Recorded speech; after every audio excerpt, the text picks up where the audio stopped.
반갑습니다. 오늘 낮에도 여러분 나오셔서 아마 우리 교회 처음으로 무릎 선교사님들이 오늘 많이 만들어졌습니다. 한번 참석했다가 선교사님들이 되셨어요. 아주 축하합니다.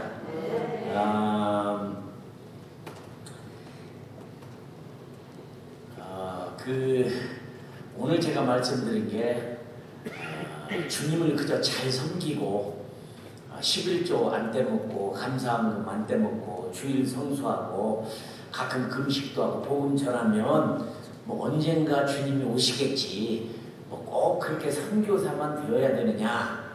제가 그래서 선교사 되는 방법을 오늘 가르쳐드려서 무릎 선교사로 하시고 싶은 분은 낮에 참석하는 분들한테 배우셔서 멋지게 남은 생에는 선교사로 사시기를 바랍니다. 예. 제가 몇 년 전에 그 로마에 있는 우리 그 한국 교회에 강사로 초청을 받았습니다. 일부러 여행으로 로마를 갈 수는 없었는데 저는 일부러 어디를 돈 내서 여행 가지는 못해도 하나님이 이렇게 여러 교회에 초청을 받아서 말씀을 전하다 보니까 많은 곳을 많은 나라를 가보게 되는데 그렇게 해서 로마도 한번 갔습니다. 아내하고 함께 그 로마를 이제 집회를 갔는데 로마에 가면 제가 꼭 보고 싶은 게 있었습니다. 그건 어떤 거였냐면 로마 가보신 분들은 아시겠지만 로마에 가면 코로세움이라고 하는 큰 경기장이 있는데 그 코로세움에서 들어가서 언덕바지 오른쪽에 언덕바지가 있는 언덕바지에 한번 올라가고 싶은 생각이 있었는데 거기 왜 갔냐면 거기 가면 디도 장군의 개선문이라는 게 있습니다. 로마에서는 군인들이 전쟁에 승리하고 돌아오면 큰 우리나라 독립문 같은 그런 개선문들을 세워줬어요. 근데 디도 장군의 이제 그 개선문이 있었는데 아마 디도 장군 하면 여러분 생각이 나실 겁니다. 마태복음 24장에 보면 제자들과 예수님이 헤롯 성전을 들어갔습니다. 헤롯 성전을 들어갔는데 헤롯 성전이 83년 동안 지은 성전입니다. 굉장히 오래된 성전인데 어마어마하고 굉장한 그런 그 성전입니다. 제자들이 물었어요. 예수님, 이런 위대한 성전을 이 많은 돌들을 어디서 가져와서 이렇게 지었을까요? 너희들이 뭘 보느냐? 저분은 저 헤롯 성전은 돌이 돌 위에 하나 겹치지 않고 다 무너지리라. 이 말에 제자들은 너무 놀랐어요. 왜 놀랐냐면 성전이 무너진다는 말에 첫째로 놀랐어요. 이스라엘은 성전 중심의 나라거든요. 근데 하나님을 모시고 사는 이스라엘의 여호와 하나님을 섬기는 성전이 돌 위에 돌 하나도 남지 않냐고 무너진다는 말에 그건 망하는 거죠. 이건 망하는 거죠. 성전이 무너진다는 말에 너무 놀랐고 또 하나는 돌 위에 돌 하나도 겹치지 않냐고 다 무너진단 말에 너무 놀란 거예요. 너무 쇼크를 입어갖고 거기서 물어보지 못하고 감남산에 왔을 때 조용히 와서 예수님 오늘 하신 말씀 그 뜻이 무슨 말씀입니까? 그러니까 예수님 뭐라고 했냐면 말세에는 이런 징조가 임할 거다. 전쟁과 나라와 소문과 싸움과 이런 일들이 수없이 일어날 거다. 그 중에 하나가 뭐 이런 팬데믹, 코로나 바이러스도 그런 중에 하나겠죠. 그래서 제자들이 이렇게 보세요. 그런 날이 세상 끝날. 그러니까 성전이 무너지고 돌 위에 돌 하나도 남지 않고 무너진다는 것을 이 제자들은 느낌에 세상이 망한다는 걸 느꼈습니다. 아, 세상 끝. 그래서 와서 그런 세상 끝이 언제 오겠습니까? 물었더니 세상 끝이 오기 전에 난리, 소문, 전쟁 뭐 이런 난리들이 일어날 거다. 그 중에 하나 돌 위에 돌 하나는 남지 않고 다 무너지리라. 근데 정말 예수님이 그 말씀을 하신 대로 주후 70년 9월 8일 날 주후 70년 9월 8일 날 디도 장군에 의해서 그 성전이 깨끗하게 무너져 버렸어요. 근데 돌 위에 돌 하나도 안 남았어요. 역사의 문헌을 보니까 왜 그러느냐면 이 유대인들이 하나님을 섬기는 성전을 짓는데 얼마나 정성을 다했는지 벽돌과 벽돌 사이에 금과 은을 집어넣어서 쌓았어요. 엄청나게 비싼 성전이죠. 83년 동안 지었으니까. 그런 멋진 성전을 로마 사람들이 와서 무너뜨리는데 진짜 두 개도 겹치지 않고 무너뜨려서 왜? 금과 은이 들어있으니까 다 뭉개버려야죠. 예수님의 예언이 그대로 임했는데 성경 중에 그러니까 주 70년이니까 지금으로 한 2000년 전이죠. 2000년 전에 일어난 거야 이게. 그런데 로마에 가서 코로세움의 오른쪽 언덕길을 올라가는데 그 디도 장군, 코로세움을 세웠던 당시의 로마 엠퍼러였던 황제였던 그 사람의 아들이 디도 장군이라. 이 사람이 막 금이 환영을 해서 예루살렘을 멸망시키고 그 엄청나게 많던 금과 은, 그 중에 일곱 촛대는 유대인들에게 하나님을 예비하는 성전에 굉장히 중요한 촛대잖아요.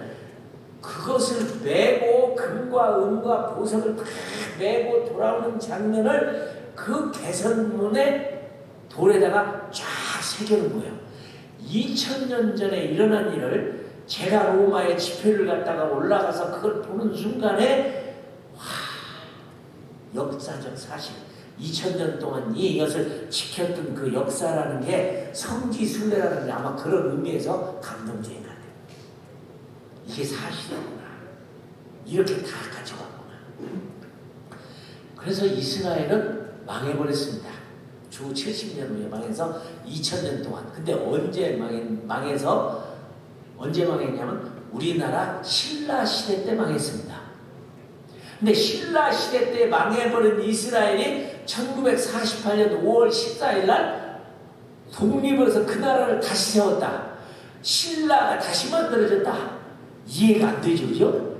참 하나님은 위대하시요. 놀라운 일이에요. 놀라운 일이에요.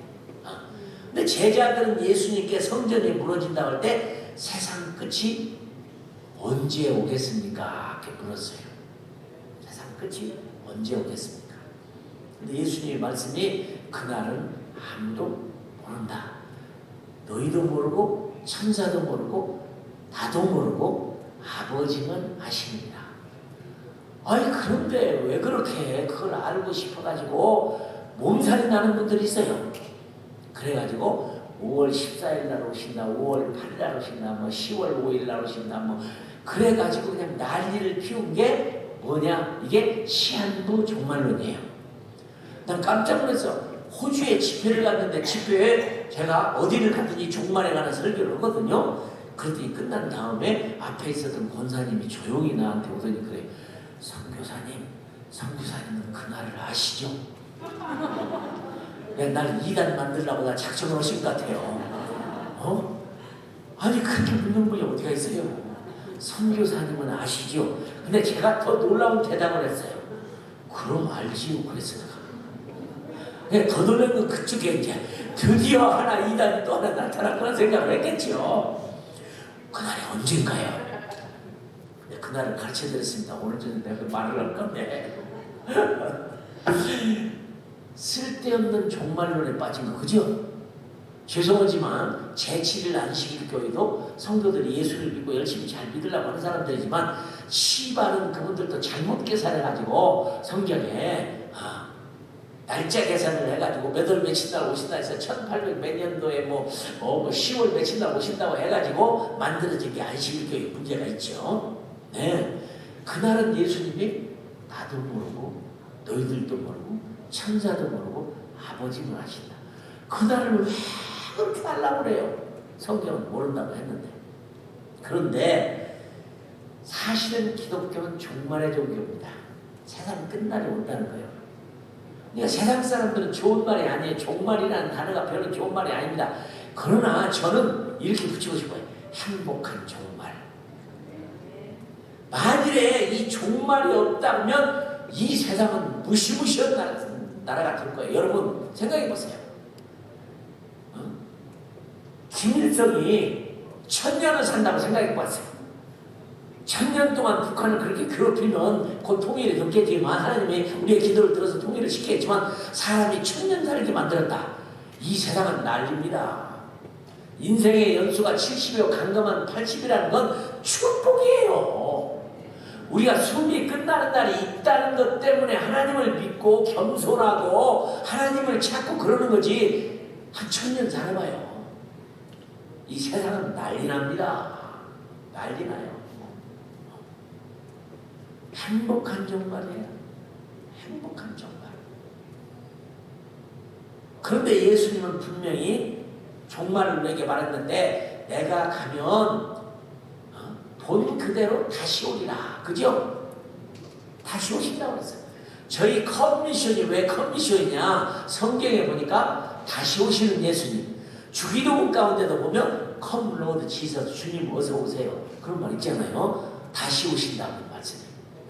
내가 welcome soon. 내가 속히 오리라. Come Lord Jesus, 어서 오시옵소서. 그래서 이 선교라고 하는 것은 주님을 빨리 오시도록 길을 만드는 것이 선교예요. 그래서 우리 선교는 컨미션이라고 부른 이유가 우리 선교사들은 선교와 완성되면 주님이 오신다는 이유 때문에 다 포기하고 영원한 하나님 나라를 꿈꾸고 간 겁니다. 12제자 중에 유다만 빼놓고 10명의 선교사들은 제자들은 다 순교했어요. 복음 전달다. 다 순교했어. 그 순교를 두려워하지 않은 이유는 이까지 인생은 짧은 인생 잘 살아보면 뭐겠냐? 영원한 것을 꿈꿔야지. 영원한 것을 꿈꿔야지 이 세상을 포기한 사람들인데 유다는 자살해서 죽어버렸지만 그리고 12명 중에 유다는 자살했고 한 명이 남은 게 요한이에요. 근데 요한이 괴로운 거예요. 자기 같은 사도로 부름받은 동료들은 다 순교당해서 하나님 나라 갔는데 자기만 살아있어가지고 지금 밤모섬에 유배를 간 거예요. 어느 날 그러죠. 주님 이게 뭡니까? 우리 동료들은 다 순교로 불러가시고 나만 남겨놓고 다시 오신다는 예수님은 아직도 안 오시고 오실까? 오실 겁니까? 안 오실 겁니까? 막 이렇게 기도하고 있을 때 갑자기 하늘에서 이리 올라오너라 그런 소리가 들려요. 그래서 환상 중에 올라가서 천국 올라가 봤더니 천사 예수님을 다 만났는데 물어봤겠죠. 언제 주님 오시는 겁니까? 그렇게 기다려도 안 오시는데 언제 오십니까?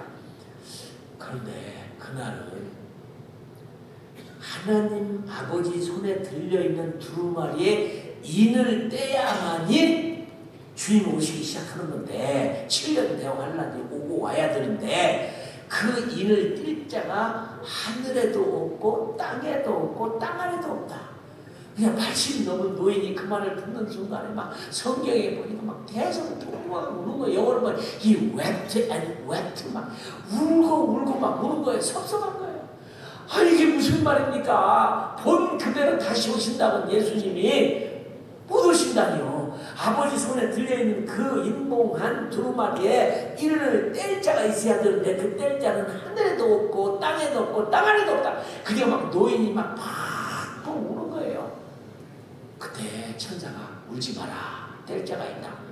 난 그 성경 읽을 때마다 이 천사들이 장난했나? 왜 그분을 그렇게 울게 만들더니 걱정 마라. 뗄 자가 있다. 누굽니까? 일찍이 죽임을 당하신 어린 양 예수가 뗄 자라. 이러는 거예요. 그러니까 그 인봉을 떼는 주님 오시는 날은 아무도 모르는 거예요. 그런데요, 요즘에 교회가요, 많은 분들 이런 분이 있어. 때가 되면 오시는 거지. 우리가 뭘 준비한다고 주님이 빨리 오시느냐. 때가 되면 이런 거니까 우리는 충성스럽게 봉사하고 일하고 복음 전도하고 기도하고 그러면 언젠가는 주님 오신다. 그 말이 맞는 것 같은데 안 맞는 말입니다. 충성하다 보면 언제든지 주님 오시겠지. 그 어떤 뭐라고 하냐면 테크니컬 엔드 타임이라 그래가지고 마치 시계 맞는 때가 되면 1시, 2시, 3시가 되는 것처럼 때가 되면 주님 오시구나. 아닙니다. 잘못 생각하신 거예요. 어떤 분은 또 날마다 주님 오시라고 눈물로 기도를 많이 하시는 분 있어요. 언제 오시는 겁니까? 빨리 오세요. 빨리 오세요. 여러분 이 며칠 날 오신다고 말한 사람들이 믿음이 없는 분들이었겠어요? 큰 믿음 가진 분이지. 큰 믿음 가진 분이. 막 신앙이 좋아하고 추운 겨울에 막 산꼭대기에 올라가고 바위 위에다가 막 방석을 깔아놓고 막 얼어 죽으려고 하는데 주야 언제 오십니까? 나는 주님 기다리는 게 내 소원입니다. 빨리 저한테만 알려주세요. 언제 오시냐? 주님을 사랑해서 그렇게 기도한 분이 있겠죠. 그러니 주님은 그날을 모르신다고 했는데 그러니까 하도 안타까운데 마누가 옆에 있다가 8월 15일 그게 맞는 줄 알고 막 내려와서 막 목사님이고 뭐고 다 떠들고 8월 15일 날 나와서 망신당한 분이 많잖아요. 우리나라에 다미성교회가 있었잖아. 다가올 미래를 준비하는 얼마나 좋은 거예요. 감비아에 있는 저에게도 막 비디오, 테이프, 막 종이, 책을 막 얼마나 보냈는데 난 그걸 받자마자 쓰레기통에 다 집어넣어버렸어요. 왜? 그렇게 오시는 주님이 아닌 걸 내가 아니까. 시한부는 매달 며칠 나오시나 망가져버렸잖아요.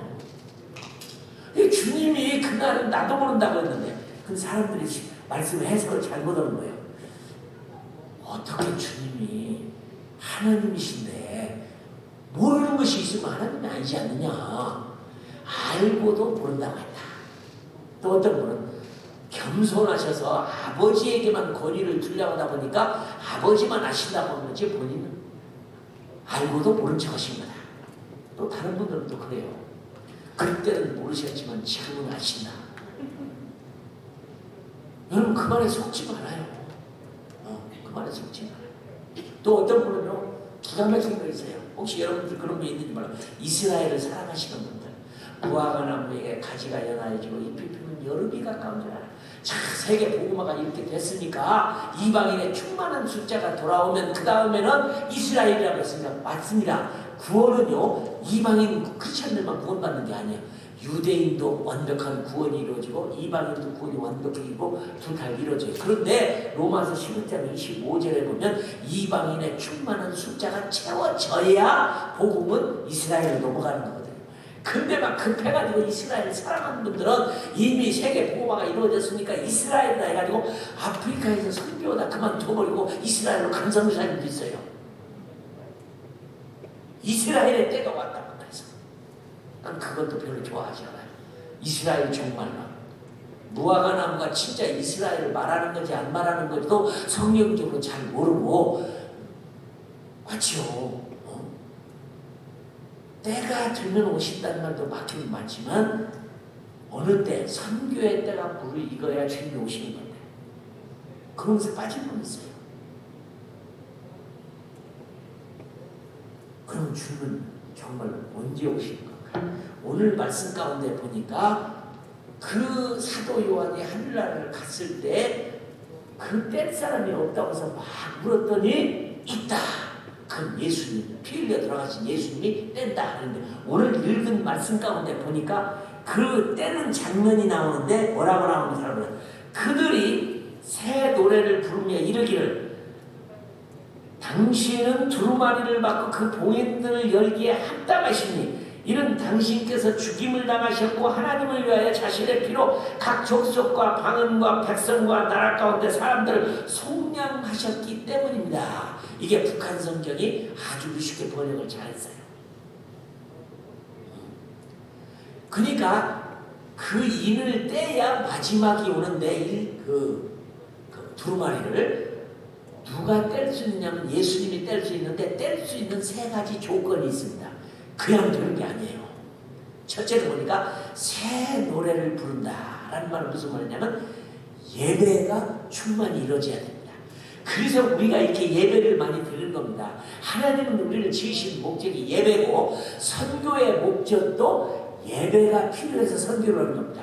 그러니까 선교사가 선교지를 가는 것은 복음전으로 간다는 말도 맞기는 맞는데 진짜 중요한 건 뭐냐면 예배자를 만들려고 선교지를 가는 겁니다. 우리 같은 예배자를 만들기 위해서 선교지를 가는 거예요. 예배가 얼마나 중요한지 모르는 거예요. 하나님 우리를 지으신 목적이 예배예요. 우리가 죽어서 나중에 하나님 나라 갔을 때도 천년받는 하나님을 예배하는 일을 할 거예요. 각 나라와 족속과 방언과 언어와 수도 셈없는 자들이 어린 양과의 보좌에 계신 하나님을 영원 뭉트로 예배드리는 거. 이게 목적이에요. 예배가. 그러니까 선교지에 선교사가 가는 것은 복음을 전하러 가는 것도 중요하지만 복음을 전해서 그들이 하나님을 예배를 하는 사람을 만들기 위해서 간 겁니다. 여러분, 다윗이 있죠. 다윗의 무너진 장막 얘기를 여러분 많이 들었을 겁니다. 나는 성경이 이해가 안 되는 것은 하나님이 다윗을 가리켜서 내 마음에 합한 자라 그랬어요. 사도행전에. 아니 그렇게 나쁜 짓을 많이 하고 간음도 오고 사람도 죽이고 살인도 하고 전쟁에서 죽이고 지옥을 가도 밑바닥에 가야 할 사람인데 어떻게 하나님이 이 다윗을 내 마음에 합한 자라 그랬냐. 그 이유를 알아야 됩니다. 미리 말씀을 드리면 다윗은 예배에 미친 사람입니다. 예배에 미친 사람이야.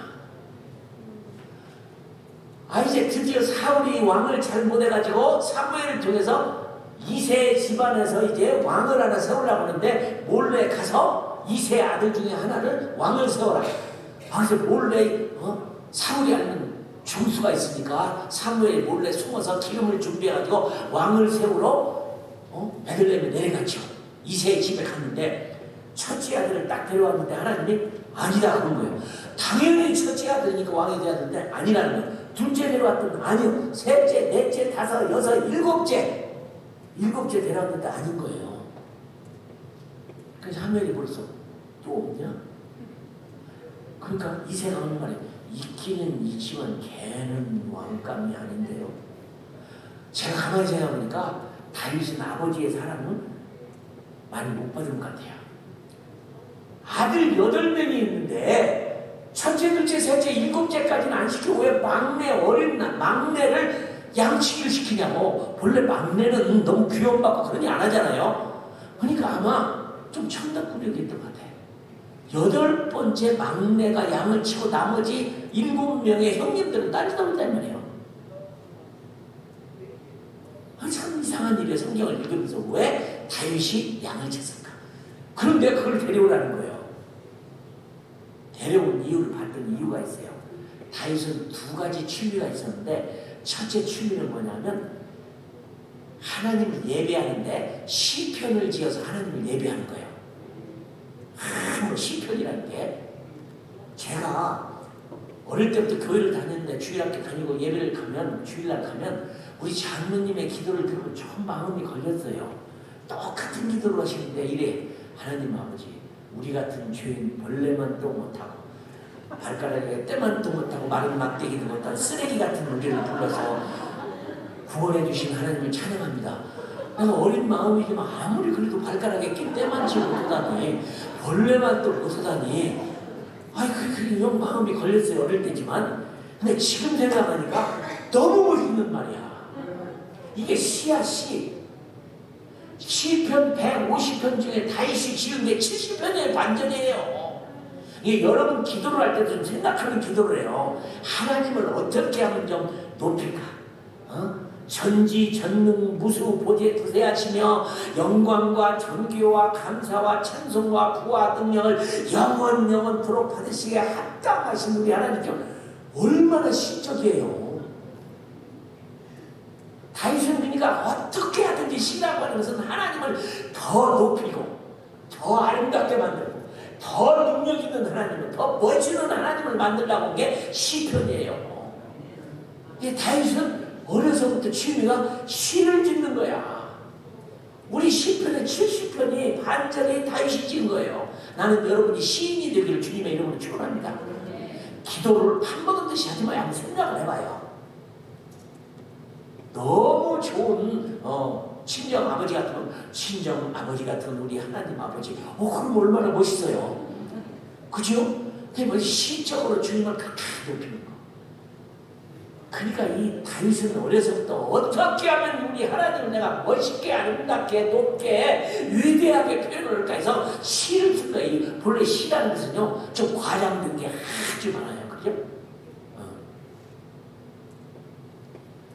그 시를 읽어봐요. 참 멋있죠? 과장돼서. 그 다음에 취미가 뭐였느냐면 악기를 만드는 일이야. 소리만 나면 악기를 만들어서 하나님을 찬양하는 거예요. 그래서요, 성경에 나오는 하프나 뭐든 전부 노래 작곡 전부는 다윗이 좀 다 했어요. 어떻게 하면 주님을 찬양하나. 그게 양을 치면서 또 하나는 부지런했지.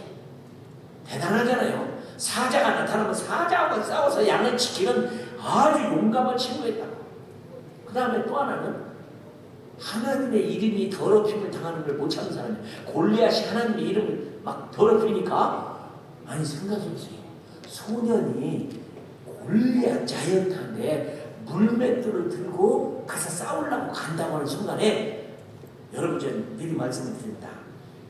여러분의 인생 가운데 무엇이든지 간에 하나님을 한 번만 똥하게 해보세요. 뭐든지 좋아요. 나는 다윗이 어떻게 하나님을 똥하게 했는가 그때 있을까 생각이 들어. 어린아이가 형님들의 먹을 것 갖다 주러 갔는데 하는 게 물맷돌 돌리는 건 뭐 양치니까 얼마나 많이 했겠어요. 그걸 들고 가서 그 장군이, 적군의 장군 골리앗이 막 배틀채 같은 칼을 들고 소리를 지르고 있는데 하나님을 욕했다고 다윗이 맷돌 들고 싸우러 나갈 때 위에서 하나님이 보고 이랬을 거예요. 쟤 좀 봐. 제가 얼마나 놀랬겠어. 그때 하나님이 똥같이 내가 쟤는 내가 살리겠다. 근데 다윗이 너무 멋있어요. 물맷돌로 맞추기가 얼마나 쉬워요. 왜냐면 크니까 그 사람이. 작은 건 맞추라고 힘들지만. 그죠? 아무나 그냥 던져도 맞았을 것 같아. 용감했어요. 믿음이 있었어요. 그리고 나서 이 사람이 왕이 된 다음에 12지파에서 각 지파에서 12명씩을 모집해가지고 성전을 지으려고 하는 큰 열정이 있는데 너는 안 된다.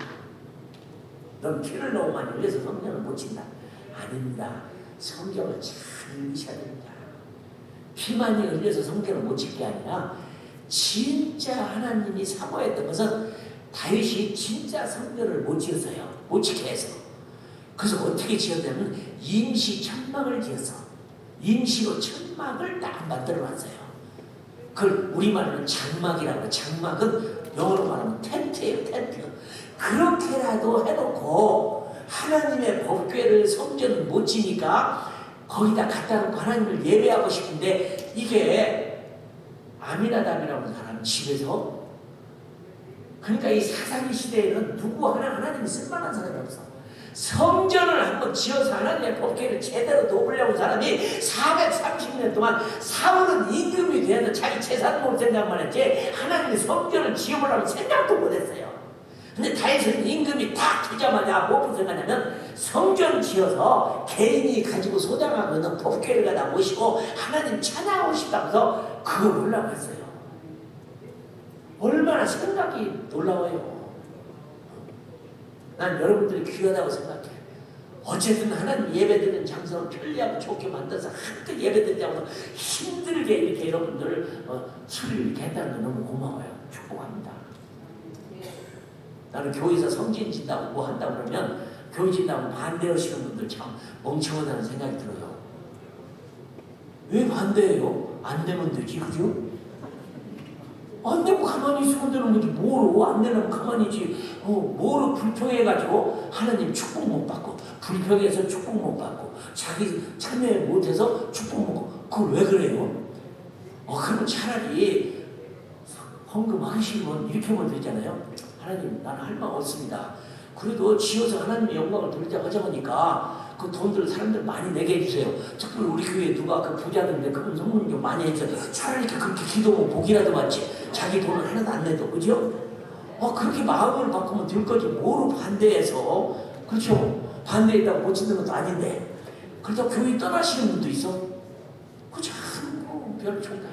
이 다윗은 그렇게 짓고 싶었는데 안 되니까 천막이라도 진짜. 그리고 430년 동안 사사기 시대에 하나님 성전 한번 제대로 지어보겠다는 사람이 없었어요. 이해가 안 돼요. 그렇게 하나님이 놀라운 기적과 능력과 역사를 했는데도 불구하고 아무도 안 했어.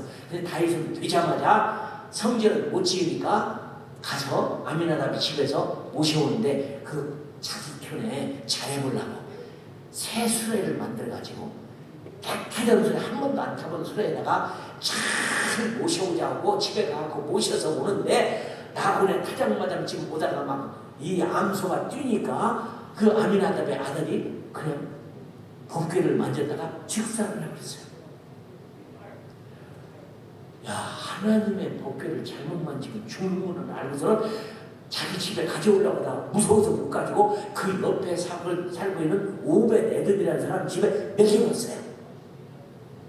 근데 소문이 들려. 오벳 에돔이 딱 3개월 모셨는 소문을 들었더니 복이 터졌대, 그 집이. 하나님의 법궤를 딱 3개월 모시고 복이 터졌대요. 여러분, 예수 믿고 3개월 만에 복 안 터진 사람은 다시 시작해야 돼요. 그러잖아요. 오벳 에돔이 딱 3개월을 모시고 복이 터져버렸어. 그 소문을 들었어. 다윗이, 나는 여러분이요 거룩한 것에 욕심이 있기를 바래. 그 소리를 듣는 순간에 아니 내가 받을 복을 왜 저기가 받아? 그걸 고민을 했어요. 왜 나는 안 됐냐? 왜 소가 뛰어가지고 맞아서 죽었냐? 고민해서 그때 하나님 말씀 받던 민수기에 보니까 법궤는 새 수레에다 싣고 오는 게 아니라 레위족이 어깨에다 메고 와야 되는 거였어. 말씀을 제대로 알아야 돼요. 신앙생활을 하려면 제대로 해야 돼, 말씀대로. 사사기세의 특징이 뭐예요? 자기 소견대로 해서 망한 거예요. 성령이 없으면 사람들은 다 자기 소견대로 해요. 자기 꾀대로 해요. 자기의 지식대로 해요. 자기의 의지대로 해요. 그 아무리 해봐야 소용없어요. 아무리 해봐야 소용없어요. 죄 뜻대로 해야지. 그걸 읽은 다음에 고한자 성들을 불러가지고 너희들이 매게 되었다. 그때야 3개월 만에 가가지고 내놔. 왜 내가 받을 복을 네가 받냐? 내놔라. 근데 오벳에돔은 섭섭했어요.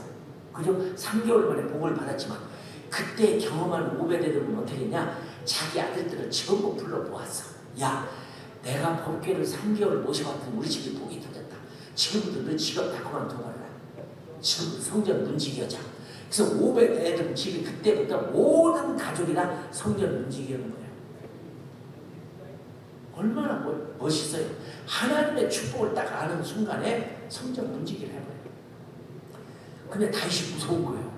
그 법궤를 가져오는데 한 발, 두 발, 또 죽을까 무서운데 7발짝을 가도 안 죽는 거야. 와! 하나님의 뜻대로 얘는 축복이구나. 그래서 막 모인 사람들에게 마른 포도, 그냥 겉포도를 다 나누고 하나님을 축복, 막 찬양하고 높이고 그렇게 하고 가지고 와서 성전을 못 쳤으니까 천막 속에다 다 집어넣었어요. 그리고 찬양 잘하는 사람들 다 불러 자기가 만든 악기에다 시편을 붙여가지고 36년 동안 24시간 1시간에 12명씩 36년 동안 하나님을 찬양합니다. 그러니까 다윗은 죄라는 죄를 다 짓고 간음죄도 짓고 살인죄도 짓고 그거 봐요. 나는 아주 나쁜 사람이야. 자기를 위해서 적진에 나가서 장군으로 군사를 했었던 우리야의 그죠? 바세바가 있었잖아요. 그 우리야 같은 사람을 바세바 뺏으려고 억지로 보내갖고 전쟁 때리면서 죽인 아주 악한 사람이잖아요, 다윗이. 그런데도 어떻게 내 마음에 합한자라는 소리를 듣고 축복을 받았냐고. 그러니까 육신으로는 죄를 졌지만 다윗에게서 특징이 하나 있다면 하나님의 영광을 훔친 적은 없어. 육신의 죄는 졌지만 하나님의 영광을 훔친 적은 없어요. 그리고 주를 위해서 그렇게 노력한 것 때문에 내 마음이 합한 자가 된 거예요. 그리고 제가 시간이 있는지 모르겠는데 이게 왜 다윗의 무너진 장막을 성경에 성전이 아주 많아요. 모세가 지었던 성막, 완벽하게 하늘에 있던 성전을 그대로 땅에다가 그냥 자로 재고 무게로 달고 색깔을 다 정해주고 막 하늘에 있는 성전을 땅에다가 그대로 만들었던 최고의 완벽한 성전을 모세가 지었는데 하나님은 한 번도 모세의 성전을 삼아온 적이 없어. 솔로몬이 성전을 지었는데 레바논에 백향목을 갖다가 지었어요. 나는 교회 지면 그런 백향목을 교회를 한번 짓고 싶어요. 교회를 탁 해가지고 백향목의 향기가 탁 코에 들어오고 얼마나 기분이 좋았겠어. 하나님의 임재를 느끼면 들어가던 그런 백향목으로 만든 성전을 7년 동안 지잖아요. 근데 하나님이 한 번도 그 솔로몬의 그 성전을 사모하지 않았어요. 내가 레바논 사람 만나서 물어봤어요. 너나라에 지금도 그 백향목이 많이 있냐? 그랬더니 없대요. 왜 없냐? 그때 솔로몬이 다 잘라버리고 있어요. 레바논의 국기에는 백향목이 국기예요. 그렇게 멋진 것으로 교회를 지은 이 정말 솔로몬의 성전을 하나님이 사모하네. 그 다음에 눈물로 지었던 스룹바벨 성전, 바벨론의 포로로 잡혀가서 허락을 받아 들어와서 그 어렵고 한 손에는 무기를 들고 한 손에는 그냥 농기구를 들고 일을 하면서 전쟁하면서 성전을 눈물로 지었던 그들이 성전 봉헌식을 할 때 얼마나 울고 기뻐하고 그랬어요. 그때 지었던 성전이지만 하나님의 사모한 적이 없는데 보잘것없는 임시로 지은 천막으로 지은 다윗의 무너진 장막을 그렇게 하나님이 사모하는 거예요. 예? 스가랴서에 보면은 10장 9절에 보면 그래서 내가 그 무너진 다윗의 장막을 다시 세우며, 하나님은 다윗의 무너진 장막을 그렇게 사모했어요.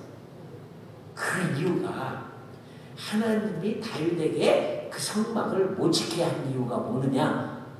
잘 보세요. 사도행전 15장에 보면 해답이 있어요. 해답이 있어요.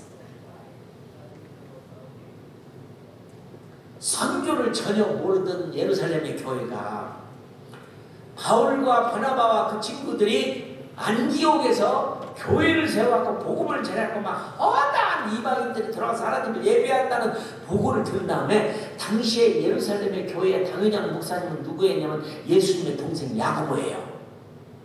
예수님 동생 야고보가 당회장을 하고 있었어요. 근데 이 당회장 되는 야고보도 아직 선교의 눈을 못 떴어요. 예루살렘 교회는 아직 선교를 잘 모른대요. 당시에 교회가 선교를 이해한다는 건 어려운 얘기였어요. 그런데 바울과 바나바가 와서 간증을 보고를 하는데, 우리에게 이방인에게 복음을 전했더니 허다한 사람들이 돌아왔다. 그때 야고보가 다 깨닫는 거예요. 여러분, 내가 이제야 깨달았습니다. 얼마 전에 베드로가 고넬료의 집에 가가지고 이방인들에게 세례를 주고 복음을 전했다고 해서 유대인으로서 이방인과 함께 상종하는 것이 위법인 줄 알거니와 왜 베드로가 그렇게 했냐고 우리가 나무랬는데, 베드로의 간증을 들어보고 오늘 바울의 간증을 듣고 들어보니까 각 나라 중에 여호와를 경외하는 자를 받으시는 줄을 내가 깨달았구나. 저들이 했던 일이 선지자의 글과 일치하도다. 이 선지자의 글과 뭘과 일치해요?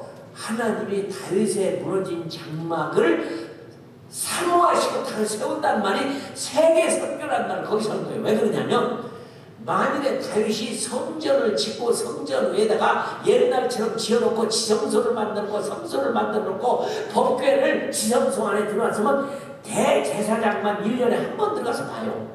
아무도 못 들어봐. 그런데 다윗은 진짜 성전을 못 지니까 임시 천막에다가 이 법궤를 갖다 놓으니까 애기가 보든 어린애가 보든 이방인 여자가 보든 누가 보든 뭐 형무소에서 방금 나온 사람이 보든 뭐든 간에 그 법궤를 봐도 아무도 안 죽어. 왜? 진짜 성전에 있는 지성소에 있는 법궤가 아니니까, 임시로 만들어진 법궤니까 아무나 봐도 안 죽는 거야. 이게 무엇을 의미하냐? 예수님이 십자가에 못 박혀 돌아가셨더니 죽는 순간에 돌아가시는 순간에 성전의 휘장이 쫙 찢어져서 힘을 세우면 새롭고 산 길이 다 열렸다. 하나님은 다윗을 통해서 진짜 성전을 세우는 걸 보여주는 거예요. 나무 밑에서 예배드리면 어때요? 골방에서 예배드리면 어때요? 사막에서 예배드리면 어때요? 두세 사람이 모여서 예수의 이름으로 예배만 드리면 교회지.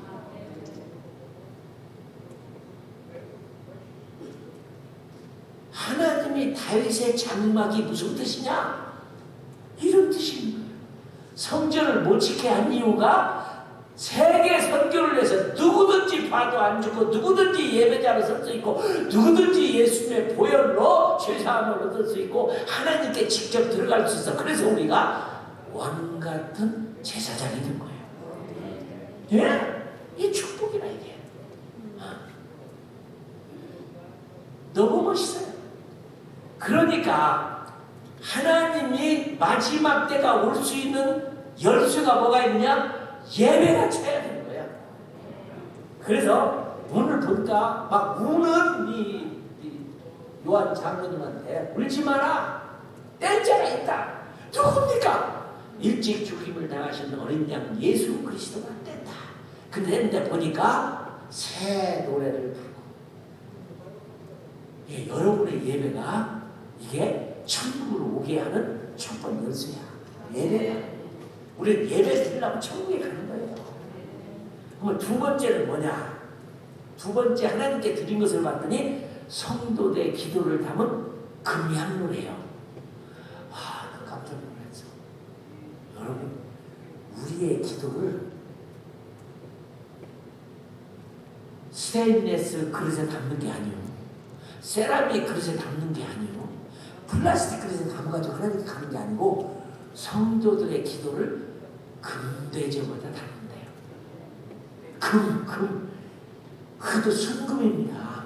순금에다가 금그릇에다가 우리의 기도를 담아가지고 아버지에게 가서 기도의 양이 돼야 돼요. 그러시니까 그릇에다 기도 하나 담아가지고 갈 수 없잖아요. 성도들의 기도라. 이게 여러분의 기도라는 것이 얼마나 귀중한 걸 여러분 아셔야 돼요.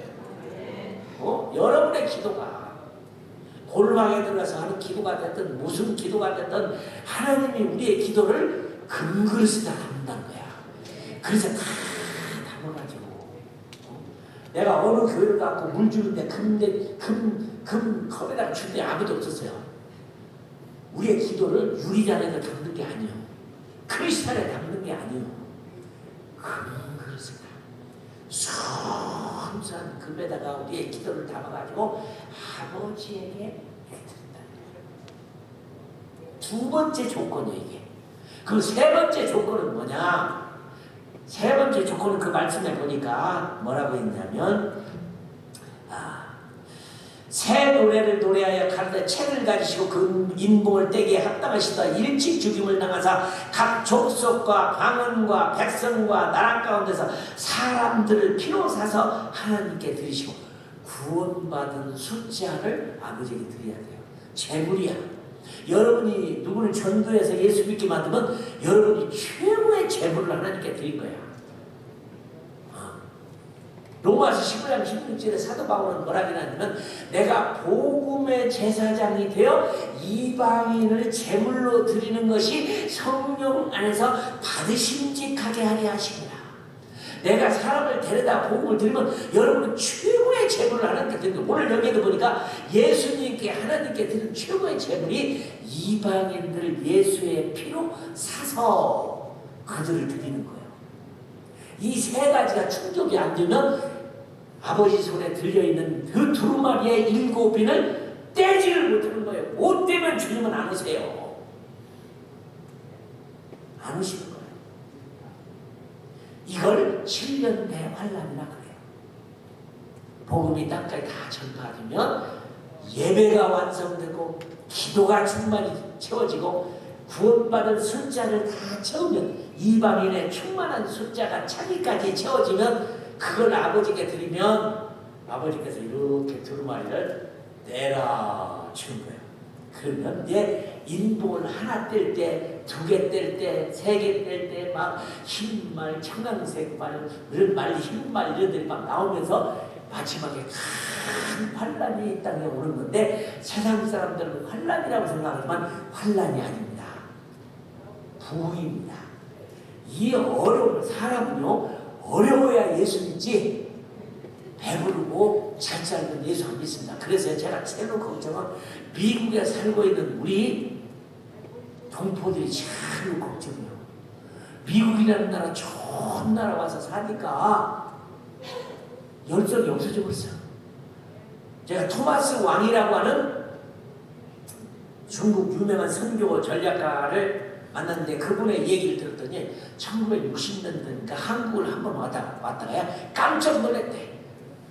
새벽 기도가 한국을 잘한다면서 시골에 처음 겨울날 시골교회를 가봤더니 그 아침 새벽에 이불들을 다 뒤집어 쓰고 덜덜덜덜 떨면서 마룻바닥에서 새벽 기도를 드리는 장면을 보고 와,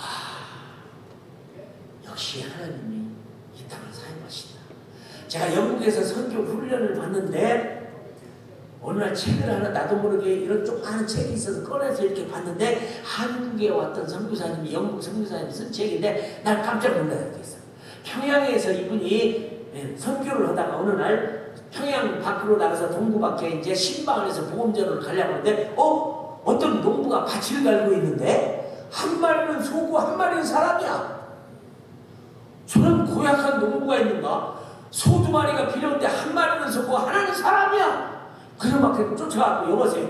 어떻게 사람을 이렇게 동물처럼 밭갈이에서 쓰고 있냐고 그러니까 그분이 미안해서 하는 말이 그래요. 예, 죄송합니다. 우리 집에 소가 2마리가 있었는데 우리 교회가 건축을 하게 됐는데 내일 헌금이 없어서 식구들이 상의를 해서 소 1마리를 팔아서 바치고 그 소 1마리 대신 우리 큰아들이 내가 대신 끌겠습니다. 그래서 큰아들이 하나는 소 멍에를 메고 끊고 하나는 소. 이 선교사님 거기에 써놨어. 하나님이 틀림없이 대한민국을 아름답게 쓰려고 올 것이다. 그 책은 한국에 번역이 안 돼서 그런데 내가 영국에서 도서관에서 읽은 책인데 정말 감동했어. 대한민국이 이렇게 해서 대한민국이 된 겁니다. 굉장한 나라잖아요 우리 한국이. 뭐 한국이 굉장한 나라는 여러분 너무너무 잘 아실 거예요. 세계 사람들이 한국에 와서 막 그냥 한국 사람보다 한국말을 잘해. 한국 음식들을 어떻게 좋아하는지. 프랑스 선교사가 한국에 와서 저들을 그래 가면서 한국 음식이 세계에서 최고입니다 그래. 그래서 왜 최고냐 하니까 한국 음식은 만들기가 힘든데요. 된장 쉬워요? 아니 쉬워요. 적어도 1년 걸려. 된장 만드는데 적어도 1년 걸려요. 그렇죠? 고추장 쉽게 만들어져요? 청국장 그냥 만들어져요? 안 만들어져 이게. 오래 숙성하고 그 노력을 하고 막 정성을 다야 만들어지니까 건강에 최고인데 자기만 한국 음식이 세계 최고예요. 영국 사람이 그러더라고. 그래서 그래요. 자기는 자기 부인이 영국 사람이 아닌 것이 너무 기쁘대. 영국 친구가 있는데 그 친구는요 그냥 날마다 배가 고파하고 그냥 먹을 걸 찾아다니는데 부인이 영국 사람이야. 영국 사람들은 영국은요 요리가 발달을 안 했어. 정말 먹을 것이 별로 없어요. 그런데 이 부인은 이분은 스위스 사람인데 스위스 사람은 요리를 아주 잘하시는 것 같아. 최고의 음식을 먹고 사는 사람들이잖아요 여러분. 대한민국이. 근데 가난한 시절의 교회가 그렇게 새벽 기도를 하고 나는 내 친구 목사가 무척 부러웠어요. 나를 데리고 시골교회에 가는데 자기 할머니가 자기를 위해서 기도했다는데 마룻바닥인데 가서 보니까 새까맣게 썩은 자리가 있더라고. 우리 할머니가 새벽마다 꼭 이 자리에 앉아갖고 눈물을 흘리면서 그렇게 기도해서 눈물을 얼마나 많이 흘렸던지 그 자리가 나무가 썩어버렸어요. 이야, 저는 한 가지 믿기만 합니다. 잘 살면 신앙 잃어요. 잘 사는 것이 망한다는 걸 알았어. 잘 사는 건 망해요. 여러분 잘 사는 것만큼 주님을 섬기면 얼마나 좋아. 잘 사는 것만큼 좋은 집에 사는 것만큼 좋은 집 한 구석에 골방 만들어서 기도한다는 게 얼마나 좋은데요. 이렇게 복을 받았으면 더 잘해야지 그죠? 근데 와갖고 우리 크리스천들이 미국에 와서 더 잘하는 사람도 많지만 못하는 사람도 너무 많아요. 가난한 시절은 안 그랬는데 예배가 양이 차야 돼요. 기도가 양이 차야 돼요. 구원받은 숫자가 양이 차서 아버지 예배 드리는 거예요. 그러면 선교 완성이 돼서 그 인을 떼기 시작하면서 계시록이 시작돼. 7년 대환란이 시작된 거예요. 7년 대환란. 어떤 분은 말하기를 환란 7년 대 환란은 환란 전에 휴가 당할 거다. 그렇게 말하는 분도 있어요. 환란 중이라도 휴가 당할 거다. 아니다. 환란 후에 휴가가 있다. 잘 몰라요. 성경에 정확하게 기록은 안 되어 있는데, 그러나 저는 환란 전은 아니라고 생각됩니다. 왜냐하면 오늘 요한 계시록에 보니까 7교회에 보내는 편지가 있어요. 환란이 오기 전에 하나님은 사랑하는 자기 백성들에게 전부 편지를 썼어요. 7교회에다가. 그 모든 교회를 대표하는 겁니다. 그런데 7교회를 보니까 칭찬은 2교회만 받고 나머지 5교회는 다 책망을 받아. 그치? 4대교회는 너희가 살아있다는 이름은 있으나 죽은 자다. 교회 중에 죽은 교회가 있다니까요. 교회 중에 죽은 교회가 있어. 교회 중에 잠자는 교회가 있어. 교회 중에 깨어나지 못하는 교회가 있어요. 칭찬받는 7교회가 돼야 될 거 아니야. 빌라델비아 같은 거, 서머나 교회 같은 거. 근데 나머지들에게 준 교훈은 정신 차려라.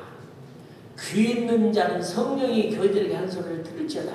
귀 있는 자는, 우리가 이 귀를 얘기하는 게 아니에요. 들을 귀를 얘기하는 게요. 아무리 설교해도 듣고 아무 소용이 없는 사람도 있어요. 아무 소용이 없는. 귀 있는 자는 들을지어다. 나는 막 그 말씀을 요한계시록에 있다가 막 충격이 오는 거예요. 나도 정신 바짝 차리고 들어야 된다. 내가 잘못한 것이 뭐가 있느냐. 처음 사람을 버리지 말아라. 죽도록 충성하라. 그러면 생명의 멸관을 주리라. 귀 있는 자가 들어서 회개하고 돌아서기만 하면 큰 복을 준다고 했어요. 흰 돌을 받는데 받은 자만 알 것이다. 내가 생명의 멸관을 주리라. 오늘 여러분들도 마찬가지. 여기 제가 온 이유는 우리는 이기는 자가 되라고 했어요. 성경에 이기는 자는 이기는 자는 이기는 자는 이기는 자는 이런 복을 받아요. 그러니 힘이 있을 때, 능력이 있을 때, 건강할 때, 움직임 있을 때 지금 주님을 섬기고 사랑하고 봉사하고 일하는 일을 지금 안 하면 언제 하겠냐 이 말이죠. 행복한 종말 눈앞에 와 있단 말이죠. 선교가 끝나면은 7년 배워는 딱 오는데 전 3년만은 잘 몰라요. 그냥 지나가고 이렇게 팬데믹, 지금의 팬데믹이 그건지도 몰라요. 이렇게 오다가 후 3년 많이 되기 시작하면 그때는 이제 굉장한 일이 일어나요. 이제 너무 힘든 일이. 하나님이 그날을 가만히 하냐면 이길 자가 아무도 없다는 그런 일이 나와요.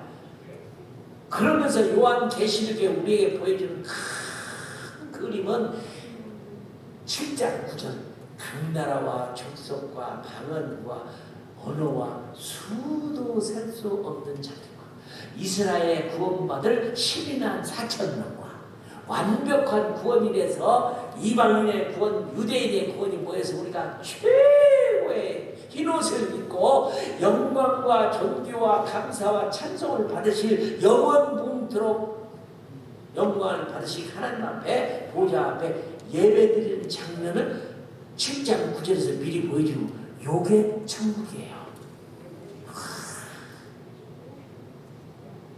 이게 천국이에요. 영원토록 예배하고 제가 이란을 갔는데요.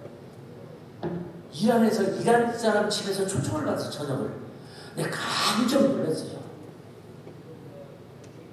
이란에 들어갔는데 그러니까 여자들은요, 여기 저희 검은 천을 얼굴을 다 감싸는 히잡을 다 써야 됩니다. 집에 들어가서 여간 남자가 오면 같이 식사하면 안 돼요. 근데요, 이 여자가 집에 쫙 들어가서 훌렁 벗어버리고 그냥 저녁 준비해갖고 앉아서 같이 식사를 하는데 나도 그러는 거예요. 저 미스터리 이란에 몇 번째 왔느냐? 처음 왔습니다. 오니까 느낌이 어떻느냐? 참 좋다. 당신 또 올 겁니까? 또 오지요. 한숨을 혹시 쓰더니 부탁이 있습니다. 무슨 부탁인데? 이란은 자주 오기는 좋지만 모슬렘은 절대 되지 마십시오. 변했어요. 그 무시무시한 이란의 이슬람 국가에 여자가 그런 말을 해요. 사우디아라비아 갔는데 깜짝 놀란 게 여자들이 막 눈만 내놓고 다니는 히잡 쓰고 그러고 돌아다니는데요. 얼마나 사우디아라비아가 변했는지 호텔에 있으면서 일하는 분들 사진 좀 찍어줄 수 있습니까? 그러니까 얼씨구나 좋다고 오더니 히잡을 다 추고 눈만 나오는 사진이지만 이런 거 사진을 찍더라고요. 사우디아라비아가 변해가지고요. 종교 경찰이 하나도 없어. 싹 사라져버렸어. 하나님이 세상을 바꾸는데 오히려 이 팬데믹을 통해서 하나님은 놀라운 성령의 역사를 일으킬 겁니다. 자, 어느 땐가는 모르지만 하나님의 손에 들려있는 그 일곱인을 떼기만 시작하면 여러분 우리는 이 믿음, 이 구원의 확신, 이 희망을 가지고 잘 이기는데 이 환란이 올 때 어떤 일이 벌어지느냐. 사도행전 2장 17절에서 21절 보면 말세에 나의 영을 모든 육체에 부어주리니 자녀들이 예언하고 젊은이가 환상하고 늙은이가 꿈을 꿀 것이며 너희 종에 있는 사람들이 예언하리라. 해가 변하여 빛이 변하고 달이 변하여 빛빛으로 변하며 나무 열매가 산나무 열매가 막 그냥 덜 익은 나무 무화과나무 덜 익은 무화과나무 떨어지듯 우르르 떨어질 때 누구든지 주의 이름을 부르는 자는 구원을 얻으리라. 이게 사도행전 2장 17절에서 21절 사이. 마지막 때 하나님이 이 선교의 큰 부흥을 일으키는 7년대 환란이 올 때는 어떤 일이 벌어지냐. 이스라엘이 돌아오는데 스가랴서 8장 마지막 절이나 10장 8절에 보면 여호와께서 휘파람을 불면 다시 내가 이스라엘을 회복하여 전과 같이 그들을 부유케 할 것이며 한 유대인당 언어가 다른 이방인이 찾아서 한 사람당 10명이 찾아와서 당신이 믿는 나도 그 하나님을 믿고 싶으니까 나도 믿게 해주시오. 이런 기적이 일어난다고 써있어요. 유대인 한 사람당 언어가 다른 이방인이 당신이 믿는 하나님을 나도 믿고 싶으니까 하고 유대인도 돌아오고 이방인도 돌아오고 유대인도 돌아와서 함께 예배 드리는 장면이 계시록에 나와 있어요. 그러니까 제가 그날을 안다고 하는 이유는 맞습니다. 마태복음 24장 14절에 보면 이 천국 복음이 모든 민족의 증언되기 위하여 온 세상에 전파되니 그제야 끝이 오리라. 아무리 기도해도 주님 안 오십니다. 아무리 예배해도 주님 안 오십니다. 기도와 예배와 선교가 함께 이루어져야 이방인의 충만한 숫자와 유대인의 14만 4천이 돌아와야 구원이 일어나서 완성된 하나님의 나라가 오는 거지. 아무리 기도한다고 하나님 나라 안 와요. 그죠? 그랬어요. 마태복음 24장 14절이라고 해서 몇 월 며칠 14일날 예수님 오신다 그랬어요. 깜짝 놀라서 14일이라는 말이 마태복음 21장 14절. 이 천국 복음이 모든 민족의 증언되게 온 세상에 전파되게 그저그저 선교가 이루어져야 예배가 이루어져야 기도가 이루어져야 하나님 오십니다. 근데 우리들에게 먼저 계시록을 보여준 것은 7교회에 보내진 편지에 오늘날 교회가 정신 바짝 차리고 일해야 된다. 이기는 자들에게만 줘요. 사대교회 같은 교회 같으면 다 망하는 거예요. 다 망하는 거예요. 개혁해도 하라. 정신 바짝 차려라. 맞습니다. 맞습니다. 하나님이 우리들의 이 종말의 세 가지 그 다윗의 무너진 장막을 하나님이 사모했다는 얘기가 결국 선교라는 얘기를 깨달았는데 기가 막히다. 다윗에게 성전을 짓지 못하게 한 이유는 성전을 지어버리면 아무도 법궤에 그 하나님을 만날 수가 없는데 아니죠. 이제는 다윗의 무너진 장막 임시로 만들어진 그게 뭐예요? 무너졌어요. 길이 열렸어요. 누구든지 들어갈 수가 있어요. 얼마나 기뻐요. 그 전에는 저는 요한계시록이 너무 무서워서 안 읽었어요. 목사인 나도 읽어도 무슨 말인지 잘 모르고. 그런데 요한계시록 보면 이 말씀을 읽는 자와 듣는 자들이 복이 있나니 때가 가까우니라. 읽기만 하고 듣기만 하고 준비만 해도 큰 복이 되는 거예요. 난 여러분들이 이기는 자가 되기를 주님의 이름으로 축원합니다. 예, 축복이에요. 종말이 있다는 건 축복이에요. 종말이 있다는 건 축복이에요. 마지막이 있고 미래가 그 앞으로가 가까이 다가왔다는 것은 우리에게 소망이에요. 그죠? 하나님 나라. 제가 하나님 나라를 갔다 온 누나가 한번 택시를 타고 지방에 내려가는데요. 밤낮 12시죠. 운전을 그분이 하고 장로님이신데 천국을 갔다 왔어요. 나는 확실히 그분이 갔다 온지를 아는데 그 깜깜한 밤에 한 고속도로에서 가로등도 희미한데 달리는데 이 마일리지 계기가 바늘이 다 간 것 같더라고. 와, 나는 그냥 뒤에 앉아있다가 나는 죽었다는 생각이 들더라고. 야, 이 사람은 확실히 천당 갔다 왔다. 가다 사고 나서 죽으면 천당 가는 거지. 하면은 막 최고의 성령을 놓고 가더라고요. 와, 죽는 게 두렵지 않아. 죽는 게 두렵지 않아. 천당을 갔다 온 얘기 들으니까 그분이 왜 나를 세상에 다시 보냈는지 모르겠다. 너무 좋아.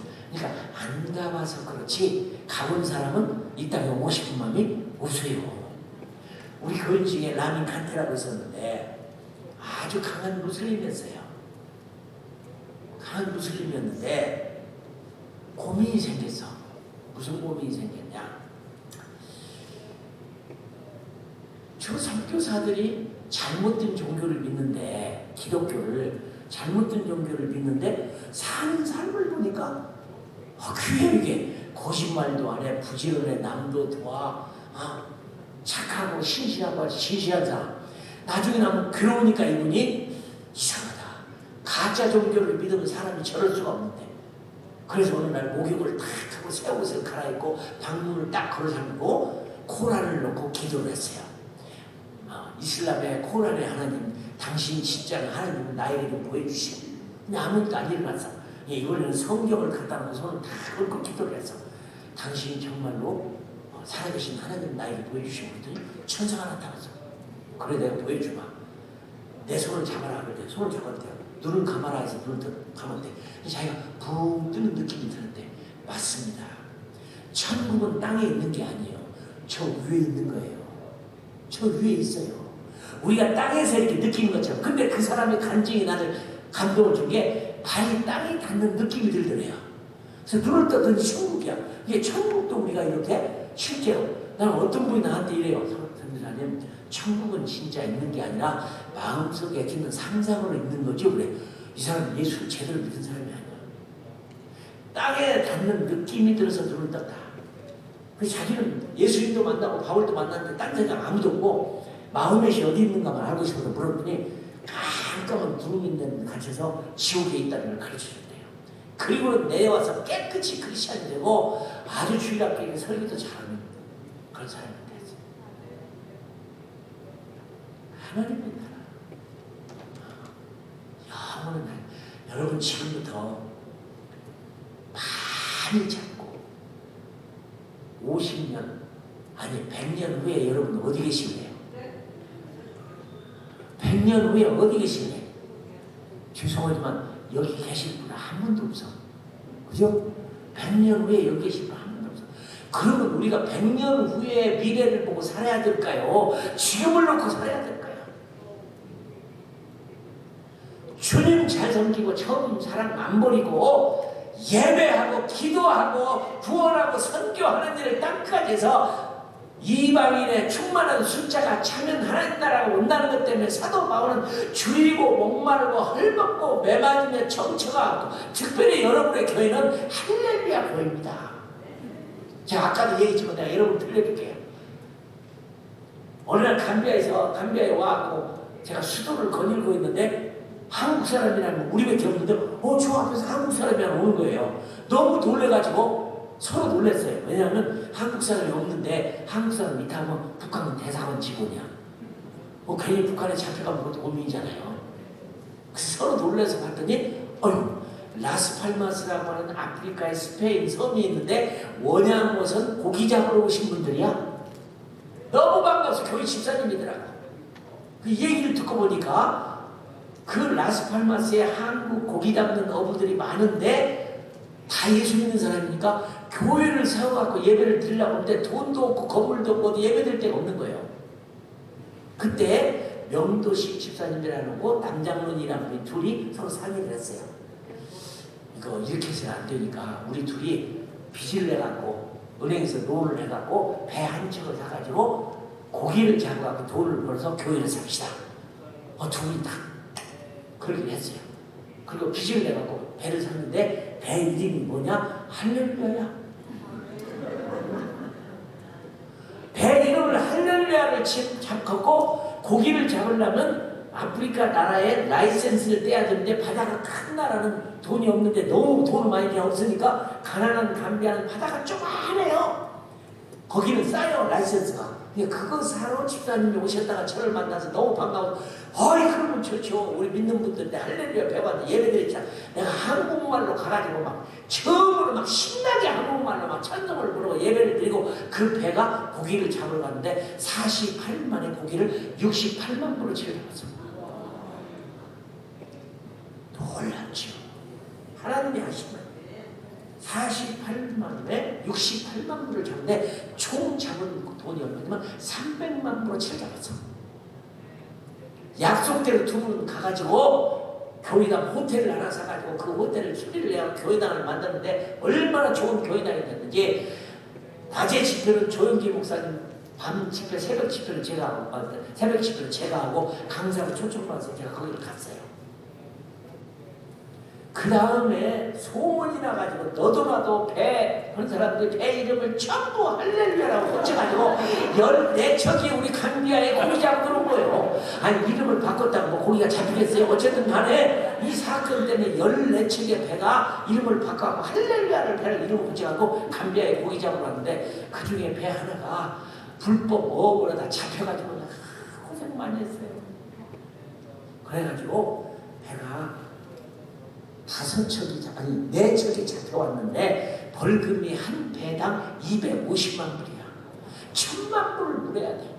저는 한국에 나왔고 안식년 나와갖고 오랜만에 한번 쉬겠다고 나왔는데 전화가 때리러 왔어요. 선교사님 우리 좀 살려줘요.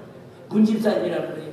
우리 배가 4척이 잡혀갔는데 한 배가 250만 불 벌금 나왔는데 그 돈이 어디 있습니까? 이시아 선교사님 우리 좀 살려줘요. 내가 무슨 힘이 있다고 살려줘요. 그래도 선교사님은 감비아에 있었기 때문에 잘하니까 좀 살렸죠. 저 안식년 나왔는데 제가 막 이 선교비도 되고 뭣도 되고 다 될 테니까 한 번만 살려주세요. 근데 이유가 있었어요. 우리 학교에 제가 가르친 제자가 여자가 대통령 부인이 됐어요. 얼마나 신나요? 가르친 제자가 대통령 부인이 됐으니까 누가 나를 건들지도 못해요. 그냥 공항에 내리면 저 같은 사람은 뭐 비자도 보자고도 않고 여권도 보자고도 눈 감고 집 그냥 도장쳐 그냥 내버려줘요. 학교를 짓는데 막 물건도 많이 수입을 해야 돼요. 세금을 한 번도 내본 적이 없어요. 당신 같은 사람을 먼저 도와야지 누구를 도와야 되냐. 하여튼 전 감비아에서 대통령으로부터 시장에서 정을 놓은 사람이 없었어요. 감비아 사람이 절 보고 그랬어요. 대통령 나오라고. 대통령이 절 만나고 그러더라고요. 감비아 패스포트가 필요하면 줄 테니까 받으라고 그러더라고요. 근데 내가 당시에 감비아 패스포트를 받으면 한국 걸 잃어버리는 거 못 받았죠. 그걸 알고 있으니까 대통령 부인이 제 제자라는 걸 알고 있으니까 살려달라고 살려서 안식년 나온 사람은 다시 비행기를 타고 감비아에 가고 대통령을 내가 찾아갔습니다. 그러더니 대통령이 보자마자 이정환 선생님 왜 이런 불법을 해가지고 이런 어려운 일을 당했냐. 그나마 감비아 사람이 거기서 이러다가도 빠져 죽었어도 그러면 이게 뭐 그냥 털어날 가능성이 전혀 없어요. 한 2시간 동안 네 얘기였는데 다른 얘기만 열심히 하고 미안한데 나는 그 사람들이 누군지 모르는데 한국 사람이라 나를 뭐 살려달라고 이렇게 해서 왔다고. 대통령이 그래요. 용서해 줄 테니까 최신 수사부 장관한테 빨리 보고서를 올리라고 하세요. 난 큰 빚을 졌어요. 1000만 불을. 그래서 그걸 풀어준 다음에 막 신문 나가고 대통령하고 미스탈리가 돈 떼먹고 풀어줬다고 하여튼 신문 나오고 그랬습니다. 근데도 공교롭게 보니까 우리 교회도 할렐루야 교회죠. 기적이 일어나야죠. 역사가 일어나야죠. 예. 신약 성경에는 한 곳만 할렐루야가 있고 없습니다. 계시록 19장에 나온 거 아죠? 계시록 19장에 할렐루야 할렐루야 할렐루야 4번만 하면 하나님 따라오는 거예요. 이제 여러분의 교회는 지금 너무너무 멋지게 다윗의 무너진 장막처럼 하나님을 예배하고 기도에 금대접의 기도를 담아서 드리고 선교에서 이방인의 충만한 숫자가 돌아오는 숫자가 들어오면 7인을 떼게 하는 것이 우리 주님 얘기했다고.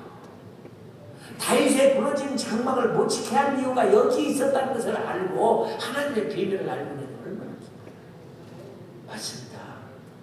가장 좋은 종말론은 시한부 종말론도 아니고 메케니컬 종말론도 아니고 이스라엘 종말론도 아니고 선교적 종말, 미셔널 엔드타임이다. 이 천국 복음이 모든 민족에게 증언되기 위해 온 세상에 전파하더니 그제야 끝이오리라. 행복한 종말입니다. 종말은 와야 됩니다. 이게 희망이에요. 만일에 세상 사는 것이 이렇게 돌아가고 악인이 잘되고 사기꾼이 잘되고 못된 사람이 잘되고 그런 사람이 잘되고 사는 이렇게 하나님이 세상을 움직이는 세상이라면 난 그런 하나님 안 믿겠어요. 하나님은 의로우시고 정의로우시고 분명하시고 확실하신 하나님이시잖아요. 살아있는 하나님을 믿으시고 한 달란트 땅에다 묻어두지 마시고 배로 남기신 여러분들, 나는 뭐 여자인데 가정 주부인데 못 배웠는데 아는 게 없는데 뭐인데 가난한데 뭐 할 일이 뭐 있겠는데 천만에요. 휴지 한 장이라도 주워보세요. 하나님을 한 번만 뿅 가게 해보세요. 우리가 하나님이 압니다. 우리 체질을 하나님을 그렇게 뿅 가게 만든다는 건 날마다 우리는 못해요. 그죠? 그래도 한 번만 해보세요.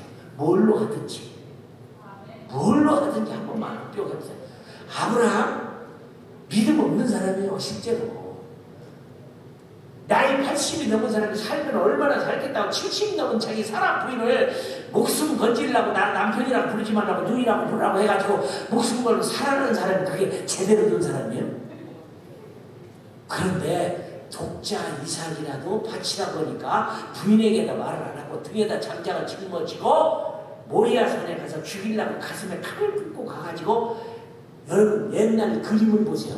칼 들고 아들을 죽이려고 이렇게 하는 순간에 보니까 그림에 보니까 천사가 위로 탁 잡더라고요. 그때 하나님이 뿅 가셔버렸어. 아브라함아, 너 진짜다. 내가 너로 인하여 모든 민족이 너로 인하여 복을 보게 하리라. 그렇게 형편없는 그가 하나님의 한 사건에 아들을 제물로 드리는 순간에 그저 칼을 붓고 가서 죽이려고 실제인데 히브리서에 보면 부활을 믿었기 때문이라고 하잖아. 죽어도 살리는 하나님이라고. 다윗이 그렇게 못된 죄를 많이 졌지만 그래도 그렇게 하나님께 예배하는데 미친 것으로 살았는데 내 마음에 합한 자라 하나님 축복해 주잖아요. 바울이 아주 나쁜 사람이잖아요. 죄인 중에 교수라고 했잖아요.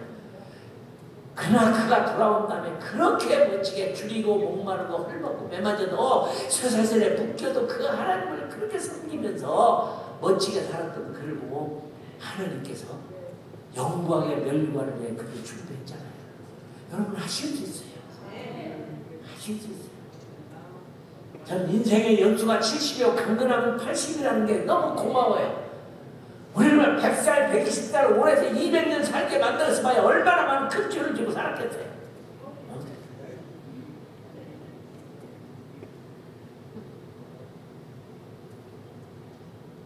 행복한 종말로 누구에게든지 돌 위에 돌아는 남지 않고 다 무너지게 하신 그 이스라엘을 2000년이 지난 1948년 5월 14일 날 신라 시대에 잃어버린 나라가 오늘날에 와서 독립을 했다. 이건 하나님이 아니면 할 수가 없어요. 너무 멋진 일. 맞습니다. 여러분 이기는 자가 돼서 회개할 건 회개하시고 처음 사람을 회복하시고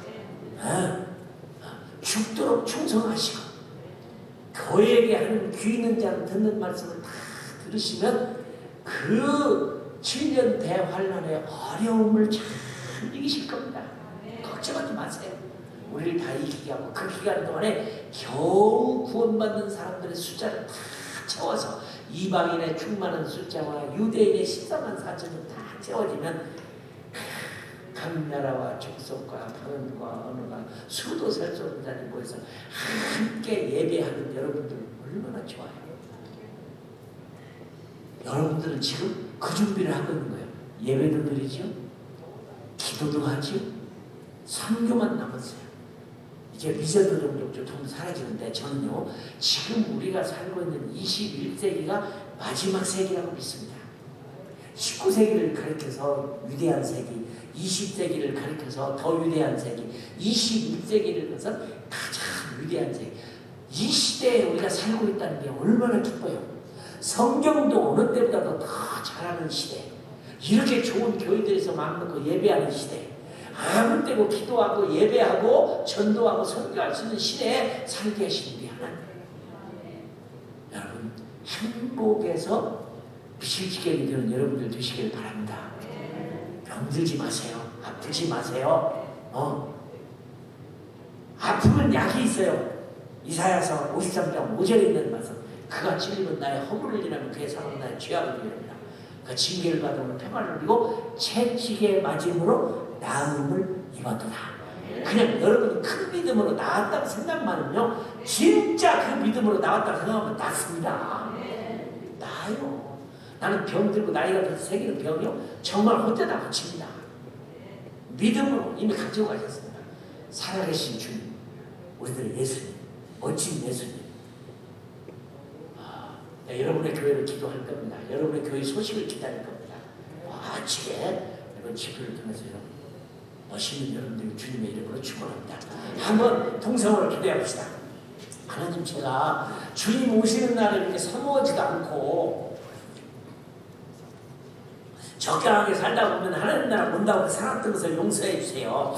다윗이 그렇게 죄를 짓고 아브라함이 그렇게 믿음이 없었지만 하나님을 뿅 가게 한번 하더니 그렇게 큰 축복을 받았는데, 저도 하나님을 뿅 가게 하는 믿음을 갖고 한번 살게 해주세요. 무엇으로든지, 기도로든지 헌금으로든지 봉사로든지 충성으로든지 아니면 막 땀을 흘리든지 뭘 하든지 한번 주님을 기쁘시게 하면, 여러분이 주님을 기쁘시게 하면 하나님은 여러분을 기쁘시게 합니다. 제가 젊은데 그런 말 영어로 If you please your God, God will please you. 내가 하나님을 기쁘게 하면 하나님이 나를 기쁘게 해요. 세 가지 조건이 있어야 주님 오신다. 그냥 기다리고만 있으면 되는 게 아니에요. 기도한다고 예배한다고 되는 게 아니에요. 세 가지가 다 충족되게 됐을 때 우리 주님 오시는데, 여러분 때문에 주님이 빨리 오실 수 있는 역사가 일어나길 주님의 이름으로 축원합니다.